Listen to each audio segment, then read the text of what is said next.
şagirdin biri gəlib lövhədə dərs danışır, amma yerdə oturan uşaqlar elə hey danışır, dinləmir. Bu zaman müəllim əli ilə qulağını göstərə bilər, jest və mimikalardan istifadə edərək, əli ilə ağzını bir barmaqla da tuta bilər ki, yəni səssiz qalın. Bu şəkildə jestlərdən istifadə edərək sinifi sakitləşdirə bilər. Müəllim özü də aqressivləşmək, qışqırmaq əvəzinə, səsini möhkəmlətmək əvəzinə bu şəkildə sinifi nizamlaya bilər. Jestlərdən istifadə edərkən jestlər yalnız özdə o zaman istifadə olunmalıdır ki, onların hər hansı bir mənası olsun. Uşaq onu dərk etsin. Əgər həmin o jestin mənası yoxdursa, əvvəlcədən şagirdə onun haqqında məlumat verilməyibsə, onun bir təsiri olmayacaq, rolu olmayacaq. Baxın, burada həmin o jestlərdən bir neçəsi verilib. Deyir ki, yəni qulaq asın, dinləyin, izləyin, gözü ilə göstərir və ya danış deyir, buyur.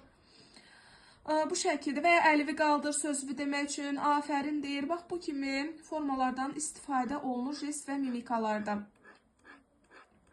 Daha sonra hansı strategiyalardan istifadə edə bilərik? Buzqıran strategiyasından istifadə edə bilərik ki, dərsi normal şəkildə, effektiv şəkildə idarə edə bilək. Deyək ki, sinifdə uşaqlar bir-biri ilə yola getmirlər, bir-birləri ilə anlaşmırlar, sinifdə hər dərs xaos baş verir, səs-küy baş verirsə, özdəki müəllimlər, bu fiziki tərbiyə dərsinə də aiddir. Sırf dərs siniflə bağlı deyil, fiziki tərbiyə dərsində də bundan istifadə edə bilərsiniz.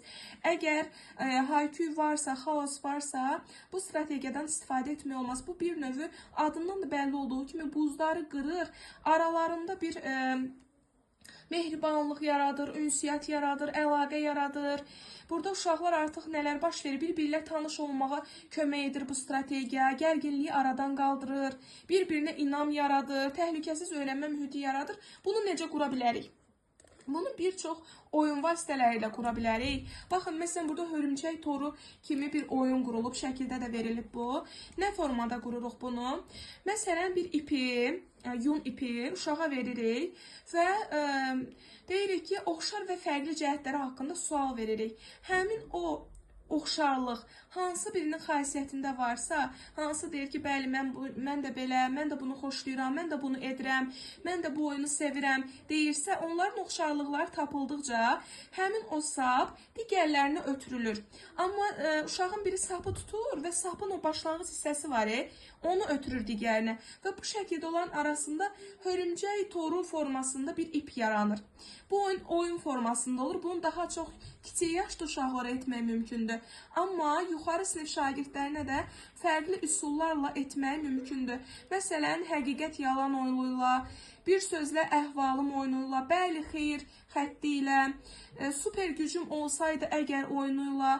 Məsələn, uşaq ağlında bir super güc tutur və qarşısındakı sual verir ki, səncə mən kiməm? Bu şəkildə suallar verir. Mən nə etməyi xoşlayıram? Və qarşıdakı da onu tapırsa, bu şəkildə olan arasında buz qıranlar, sanki buzlar əriyir və mehribanlaşırlar. Oyunlu şəkildə olan arasında buzları qırmaq mümkündür. Belə. Və səs tonu, ən əsas da səs tonundan söhbət gedir. Dərsin normal tənzimlənməsi üçün müəllimin səs tonunun çox böyük önəmi var. Deyək ki, müəllim çox asta səs tonu ilə danışır, mıy, müəllimin səsi çıxmır. Bu zaman dərs uşaqlara o qədər sıxıcı gələcək ki, və hətta dərsdə yatan olacaq, yuxulayan, artıq müəllimi dinləməyən, öz arasında danışan və ya müəllim əksinə həddən artıq qışqıra danışırsa, səs diapazonu yüksək səslə olursa, bu da qarşıdakını bir müddətdən sonra artıq bezdirir, baş ağrı yaradır və onu dinləmək olmur. Bütün günü sanki müəllim qışqırır. Ona görə müəllim səs tonunu tənzimləməyi bacarmalıdır. Yeri gələndə səs tonunu bir balaca yüksəldə, yeri gələndə də aşağı salmağı bilməlidir. Bir də ki, sinif düzülüşünə fikir vermək lazımdır ki, hər kəs sinifdə əyləşənlər müəllimin səsini düzgün şəkildə eşidə bilsinlər.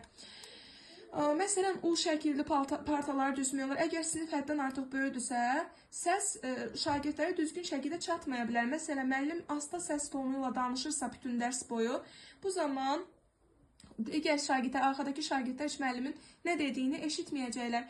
Və ya əksinə, Onlar müəllimin onları görmədiyindən arxayın olduqlarına görə arxada istədikləri hayküyləri, öz aralarındakı söhbətlərini davam etdirəcəklər. Ona görə müəllim sinifi də nəzarəti altında saxlamalıdır. Lövhədə yazarkən belə sinifi nəzarət altında saxlamağı bacarmalıdır. Yəni bir gözlü, bir nəzəri şagirdlərdə, bir gözlü isə lövhədə olmalıdır dərsi izah edərkən. Bu şəkildə sinifi idarə edilməsi mövzusundan bu qədər. Bunun kaydını da sizə göndərəcəm. Dərslə bağlı nə sualınız varsa buyurun müəllimlə ünvanlaya bilərsiniz. Yoxdur müəllim. Buyurun siz suallarınızı bizə verin. Aha, heç kimin sualı yoxdursa o zaman mən biraz sual